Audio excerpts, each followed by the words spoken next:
All right, welcome everybody to the Tuesday, August 1st, 2017 meeting of Kubernetes SIG service catalog.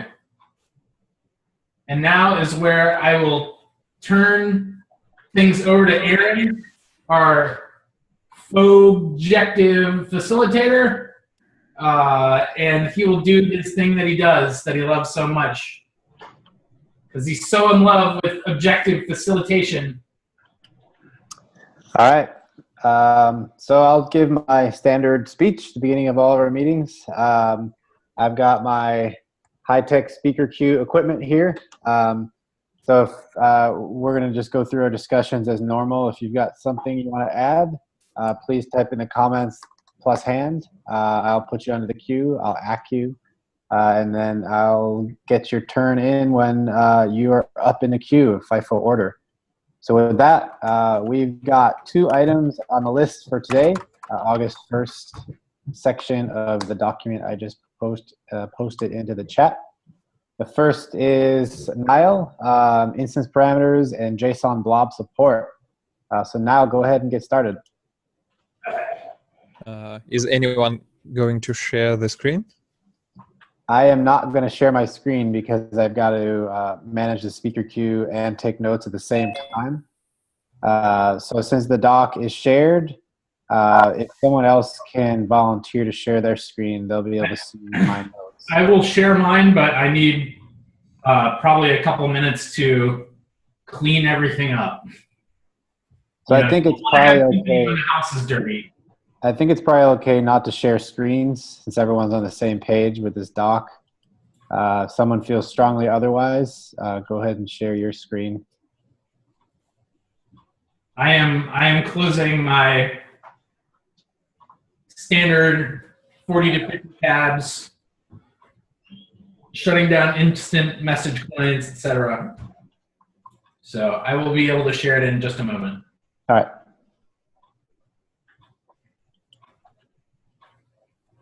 All right.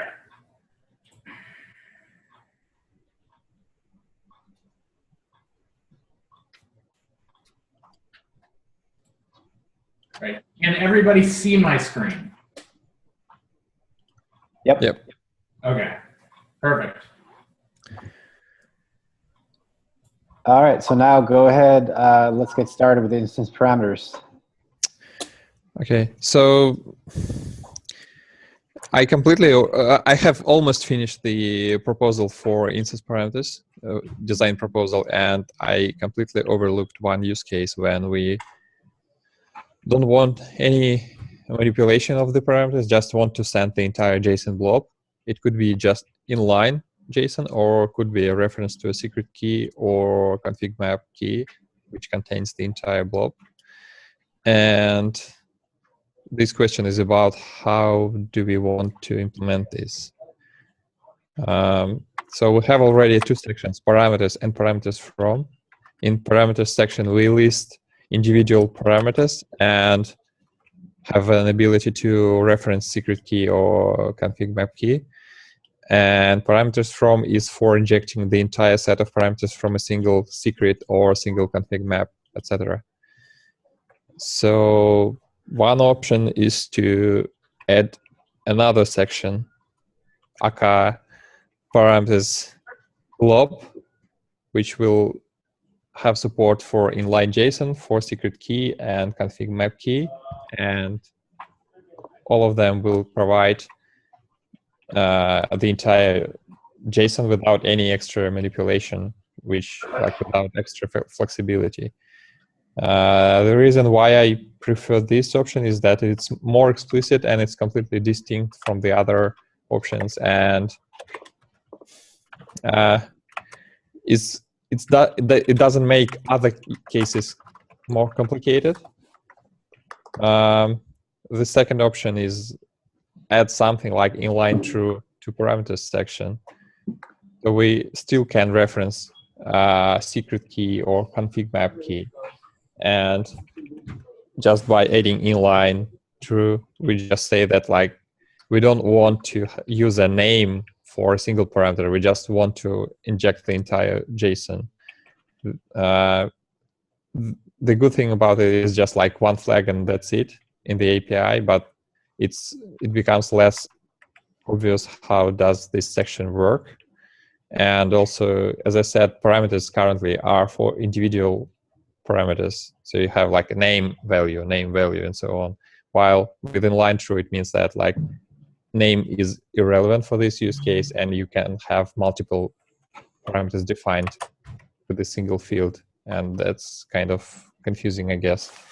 And the third option is to reuse parameters from section where we have already secret key and config map key, and add their secret key blob ref, config map blob ref, and actually we also probably need to add raw JSON inline, and then process it there.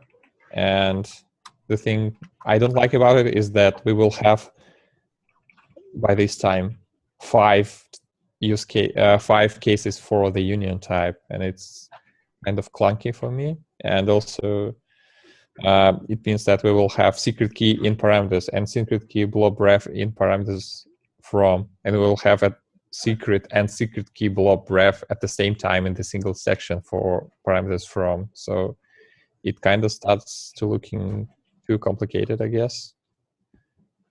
Okay, that's it. Okay, cool. Yeah, there's a lot in there. So Paul, you got your hand up. Go ahead. So I don't know that there was a requirement to be able to source a JSON blob from a secret key and not have it manipulated. I don't think it should be exempt, but I want to be clear about what the use case is here. And Sam, feel free to speak up about this since I think you know more about it than I do. Is that, as far as I understand, form generators that are based on JSON schema tend to put the results of the form into a single JSON blob.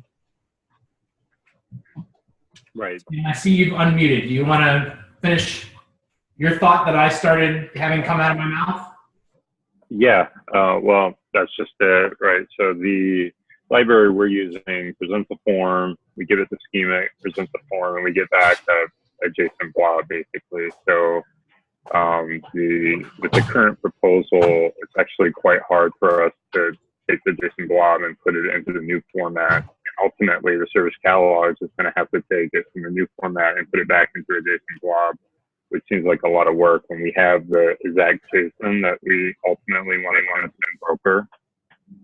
So if there's a way that we can, say, use the parameters from this blob, that would definitely be what we would want to see. And then my other concern is more around displaying parameters and parameters update, because in the UI, like we have both of those use cases. So with the current format, it's going to be a little tricky for us to show the user what the parameter values are, because we basically will have to re-implement the same logic that the service catalog is doing in order to merge and handle all these various types. And then for parameter update, I'm not sure what we're going to be able to do with the current design, because we'll have to basically go through and find, we want to be able to present the user with the form with the current values filled in. Otherwise, I think it'd be a pretty bad UX, and then we're going to have to figure out which properties and which objects to update. And it's also not an atomic operation if some of the parameters are in the instance and some are in, a secret or more than one secret. So a little unsure how that works in the back end. Because there could be with separate requests, like it doesn't go as all one request to the broker. So you could have like a state where you have half of the old parameters and half the new parameters. Okay, so Sam, I'm going to assume that's what you raised your hand for. Is that correct? Yeah, cool. That's right. Okay, now go ahead. Well, the use case makes sense to me, and I think that we want to support passing the entire parameters blob there. The question is, do we need to manipulate it further inside service catalog? And I think that there is some limit to it. Like, we don't provide the framework to like do any arbitrary manipulations to the parameters, just to avoid extra work on the user side. And the next question, whether which of these options you think would work for you. Sam? I'm sorry, with the different proposals between the parameters blob and inline true.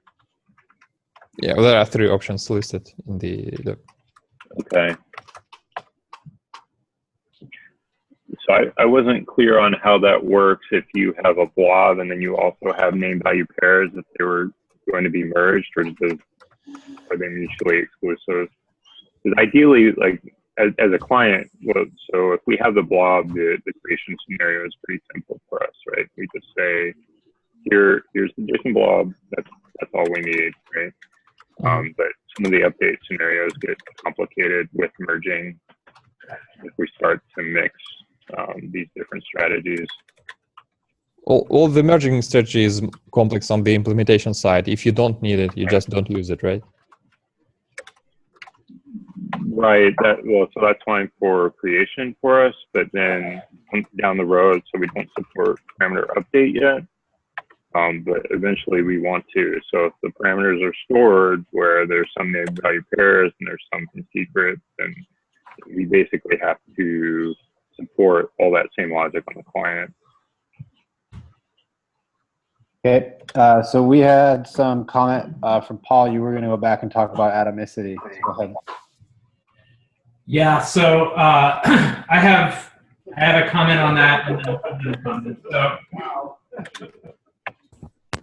regarding atomicity, I think that for parameter update, for plan update too, which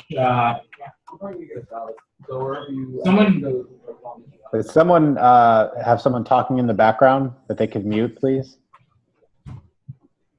Okay, so as far as atomicity goes, I think there's precedent in the deployments API to have a field that indicates that something that you should not update or take action in response to updates until that field is unset. So like in deployments, I think it's called paused. And what it allows you to do is basically say, don't actually start rolling out changes to this deployment because we're going to do some different operations on it, right? So you could pause the instance and update whatever other resources are referenced that hold the parameters and then change the plan. And then unpause the instance and then the controller would pick it up and do work for it. And second comment, which is brief, is that I agree this API is getting fairly complex. I think that we should be asking ourselves, what is the forward compatible way to handle the 80% case to allow us to reference parameters from a secret? And the reason that that is special is that secrets are an escalating resource. So we definitely need to have a way to reference secrets so that people don't have to put sensitive information into this API resource for instance and binding. And I think that with the right strategy, we could do something that would be forward compatible with other options that we chose to add. I think the design work that has been done so far is really good, but I do think that we should try to consider whether this API is getting too complex and what the 80% use case is here. And I will say, just for the record, that the environment API for pods is something that I have spent a lot of time working on in Kubernetes. I totally appreciate the impulse to try to solve all the problems at once. And I feel like that is what the group has wanted to do. I definitely think that it's easy to underestimate the complexity of dealing with these APIs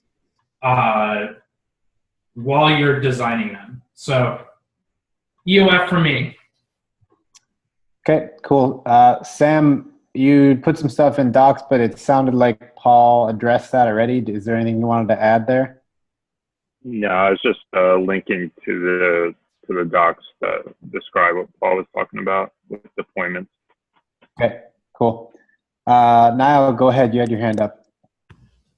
So I just wanted to say that like flags like paused or any other stuff, I'm fine with it, but it's out of scope of this PR, I guess. So we need to define the minimal breaking change, which we won't break in the future, I guess. So we can easily extend. And I kind of agree with the complexity, but I would like to finalize this design as soon as possible, because we really depend on this feature and we don't have currently any way to inject secrets. And it takes a lot of my time to spend on all these redesigns. And like, I don't want bike shedding anymore. I would just would like to stick with some initial design, probably if current design looks good enough, just to come up with like, this is the concrete issue we currently have in the proposal, and I would like to make a decision whether we want to address it. And like, I have listed 3 options. Can we choose one or propose any other one? Okay. Does anyone have opinions on Niall's question? His question was, can we choose one of these from the list and then move forward with finishing the implementation that Niall has started? Going once? Yes, that's why my hand was up. Okay, well, Paul, you're next up in line, so go ahead. My preference would be, I do not think that we should throw the design work in the garbage. I think that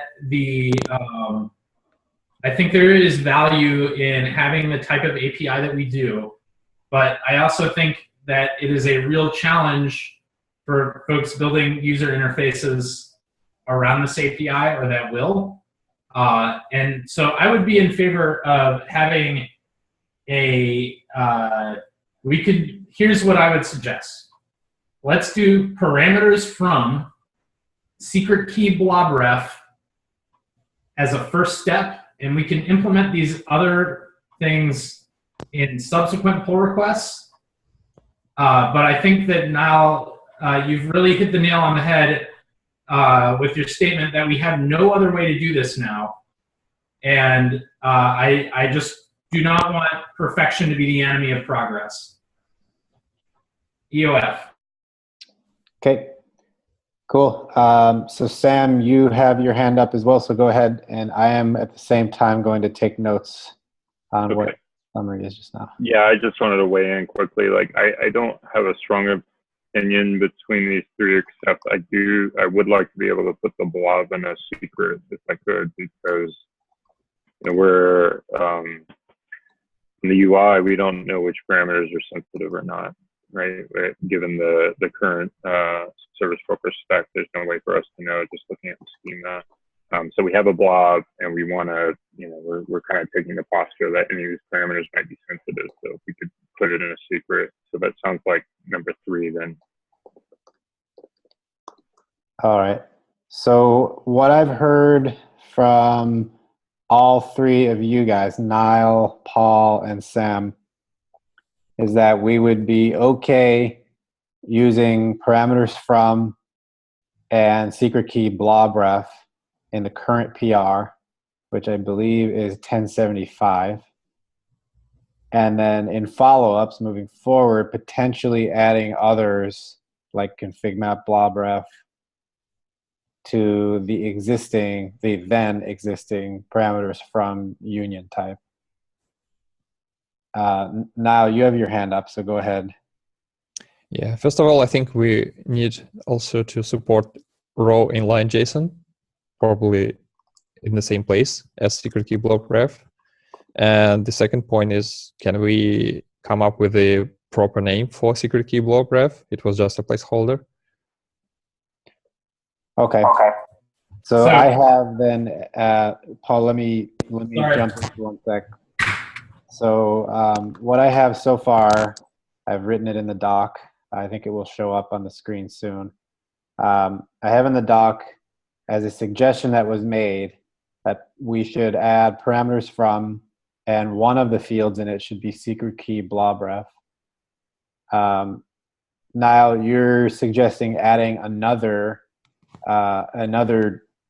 entry to the union type, which is for inline Java, sorry, not JavaScript, inline JSON. So I'll record that down right now. And Paul, you have your hand up, so go ahead. Yeah, so I think we could just call it secret key ref. And to me, I think there's a implication if you have parameters from, and it's a secret key ref, that there are multiple parameters and that they are in JSON format. And I would also support as a sibling in the parameters from union type to do an inline that was just the same convention that we use for modeling the raw inline parameters now. And I think that would solve the problems that we have at hand in a forward compatible way. Okay. Niall, go ahead. Forgot what I got. Yeah, so secret key ref, I agree that it's probably okay. The only concern is that we have already secret key ref in the parameters section, and the question is whether it will be confusing for the end users. What's the difference between parameters secret key ref and parameters from secret key ref? Anyone have any gut reactions to this naming? Paul, go ahead. You have an emphatic. I think that's a fair point. I do think that like there is a limit to the specificity that you can have in the names of API constructions. Like there's a limit to the amount of information that you convey without having to a user that hasn't read the doc. All right. So I think that it is okay to have things named the same way in those two different contexts, as long as we're extremely clear in the documentation that they are different. EOF.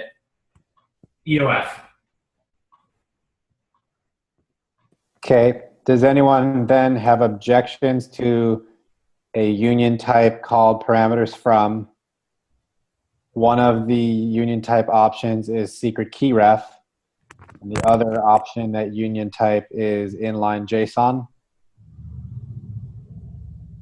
Niall, I'm especially looking your way since you had a different idea for the secret key name. Going once, anybody?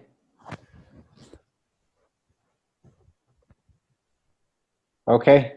So I'm going to put as an action item in the August 1st, 2017 section under the first bullet point that we are going to settle on the suggestion as it's written. Let me remove the blob. The suggestion as it's written right now. I think, Niall, since it's your PR, do you object to implementing that in your PR? And then we're going to call that PR done and ready for review without subject to any more design discussion. I do not object. Okay. Does anybody else object to that idea, that plan? I also do not object. Okay, cool. That is good progress. So Niall, I'll write up that action item in just a second. I'll also note that it's not going to be subject to any more design discussion. We're going to be able to do a straight code review, and assuming everything is okay in the code review, we're going to be able to merge that. With that, are there any other comments, questions, suggestions, objections on the first item under August 1st, 2017? Going once? Okay. Now we've got a highly related item from you, instance parameter conflict resolution. Do you want to go ahead with that one? Sure. So currently the design proposal states that in case there are any conflicts between duplicate parameter names, we just apply priorities, basically saying that within a single section with a list of parameters, if there is a conflict with the names, we just apply the rule last right wins. And between the section, we have a rule that parameters overrides the section from parameters from, and that's it. And Doug has been concerned about that, and actually I have heard other concerns as well, that like how safe it is, and do we even expect the user to be okay with this type of conflict resolution, or do we prefer to fail fast in case of any conflict, just completely fail on provisioning an instance and say that resolve your conflicts and then we can do the work? Okay. Paul, you had a hand up for API. Go ahead. Yeah, so in the environment API for pods, it implements the precedence. It does not implement fail fast. Since this is fairly similar to that API, at least we could see it going that way long term. I personally think that we should implement the same precedence, and that the last most thing that declares a particular parameter should win, which is the rule that we have in environment, with the qualification that individual environment variables take precedent over things that come from an env from.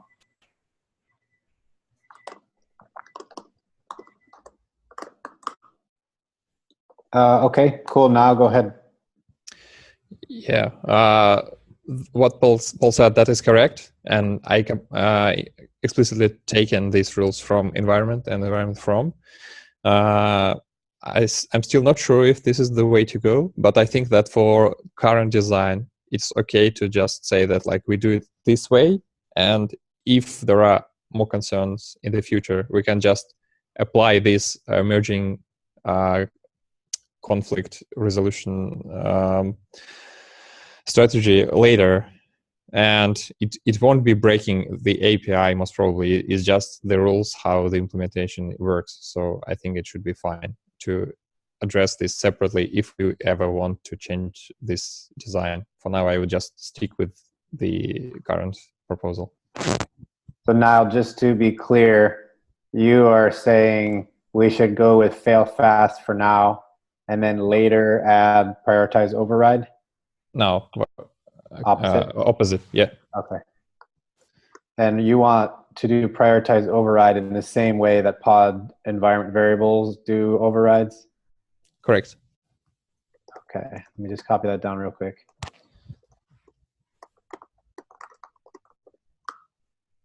And when we go forth and add fail fast later, would you envision having opt-in for fail fast and default to still have prioritize override?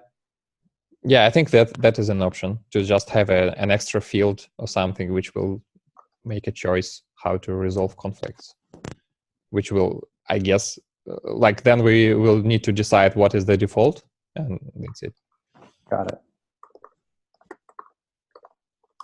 Okay. Paul, looks like you're back. You got a hand up, so go ahead.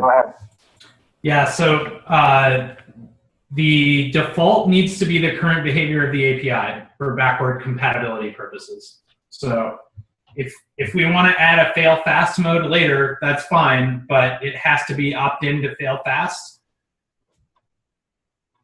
If the current behavior is to just do prioritization. Anybody have reactions to that comment? Anybody at all? I will take off my objective facilitator hat and say that I agree with Paul. Anybody have reactions to that as I put my objective facilitator hat back on? Here's the facilitator hat. I'll leave it on. Okay. This is quite upsetting to me, Aaron. You haven't had that hat on the whole time. Yeah, you said sorry. You were objective. Let's say when the hat's off. We're gonna do inverse. When the hat's off, it's objective time. Okay, so what we have here, I hear a suggestion. It sounds like Niall and Paul that you guys seem to be on the same page. That we can do prioritize overrides now. Similar implementation as what pod environment variables do. That we can also add fail fast later with an opt-in field to opt in to fail fast when we add it later. And with that, we can move forward with implementation on prioritized overrides now. I see, Niall, you put a +1. Does anyone else disagree with that as an action item? Going once? Okay, so I'm going to put that down as an action item. Niall, since you brought this point up, I'm going to put it as an action item for you. If you want someone else to do it, please bring that up in the channel. Sounds like you'll do it. Great. I'll put the action item then for you. We don't have any more items for August 1st today. Does anyone have any last-minute objections to this point or other items they want to add? Comments, questions? I do not. Niall, you got a hand up. Go ahead. I just seen today the question from Willy about the bearer token auth support. And the question was whether we want to support specifically bearer tokens or have an arbitrary authorization headers. I do prefer current design, but I just wanted to raise a question if there is anyone having an opinion on this. Do you have, is that somewhere else in the agenda, or otherwise do you have an issue number that we can? Yeah, I can find it. Okay, can you add it to the doc? Okay.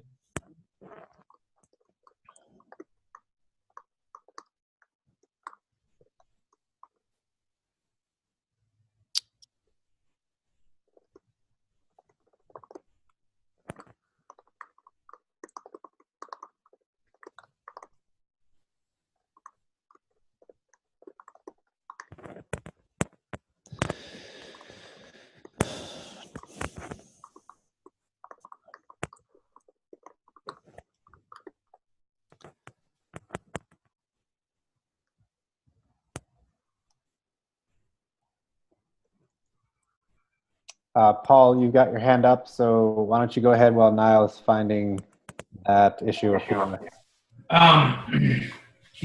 So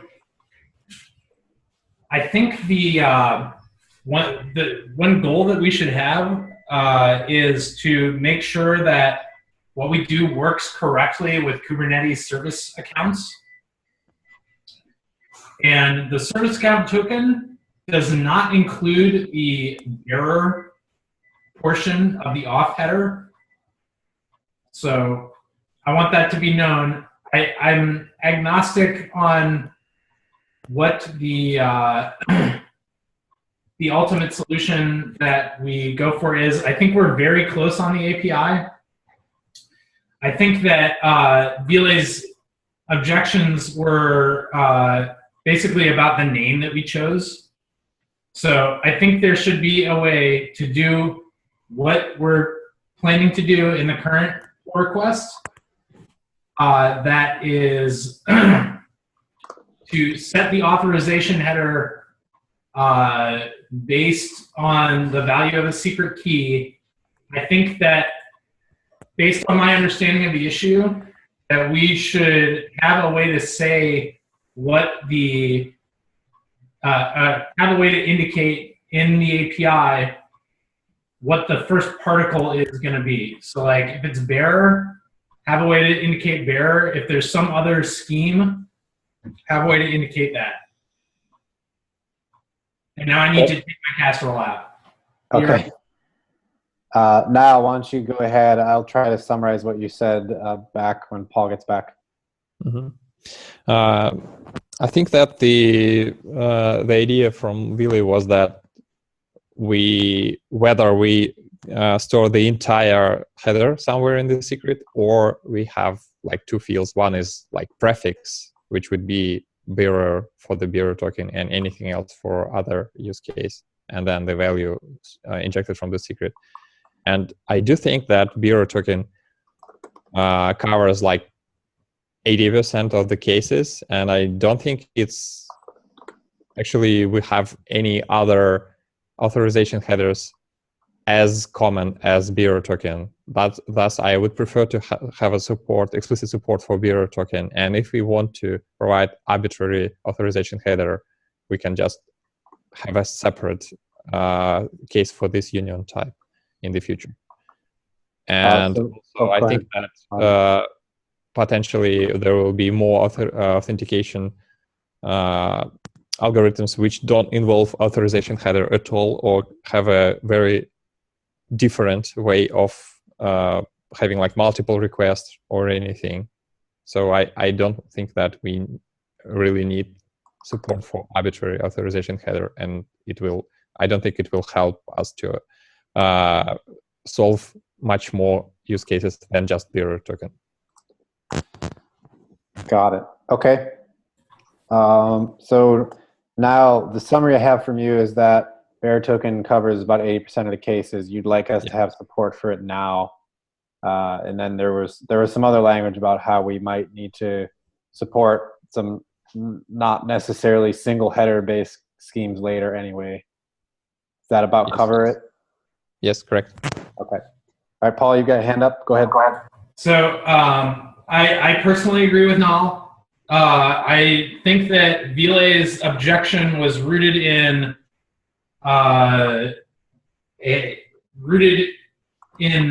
some preference based basically on the names. I'm very agnostic on the name, but I know they're important to get right. I think Nal has a good point, and I will say, and I don't know if Kibbles, you can say some words about this, but I believe that what Vilay's use case that he believed was what people would think of for bearer token was with an OAuth refresh token that you use to do a post to actually get the access token. And he felt that the current name of the API field would be misleading. I think that I understand where he's coming from. I'm not necessarily sure that I agree with him. And Kibbles, here's where I ask if you, okay, you're saying you're not too familiar.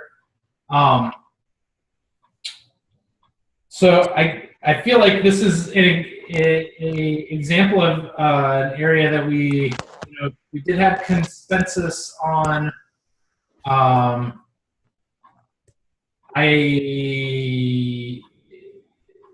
think that we could add support for refresh token in the future in a forward compatible way, and that I don't think we would regret it if we merged Nal's PR as is. Any reactions to that statement from anybody?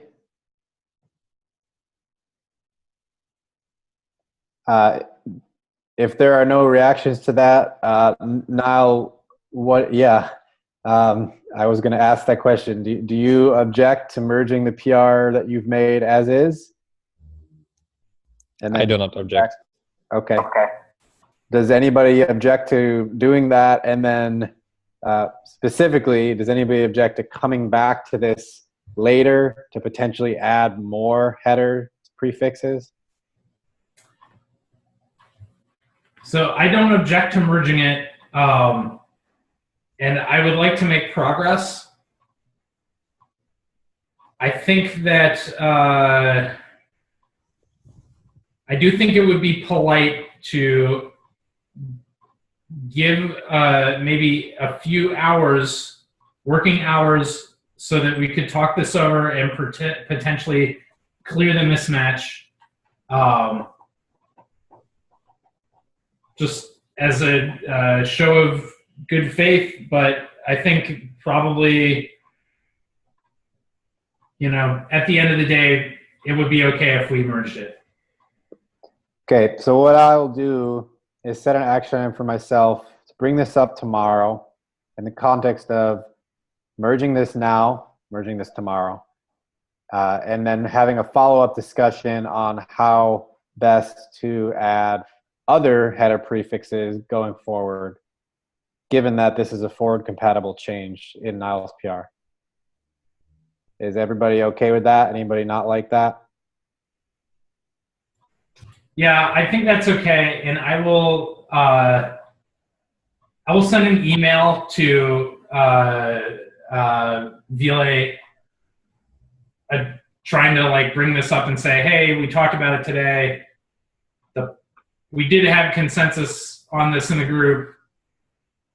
Can we clear this so that we can just merge it without worrying that someone's going to be unhappy? Do you mind putting that into the Google list so everyone can see? Yes, I will do that. If you make a note that that is my action item. I will, for sure. Okay. We've gotten through our third item. I'll ask the same question I asked before we started on this. Does anyone have anything else they want to bring up, talk about, comment on, anything? Going once. Okay, and Cables, I have noted your point here about Vile being in a different time zone. All right. We have 14 minutes left. I think we're going to all get that back for today, which is great. With that, we've got a design meeting tomorrow at the same time, so I will see everybody then. Thanks all. See ya.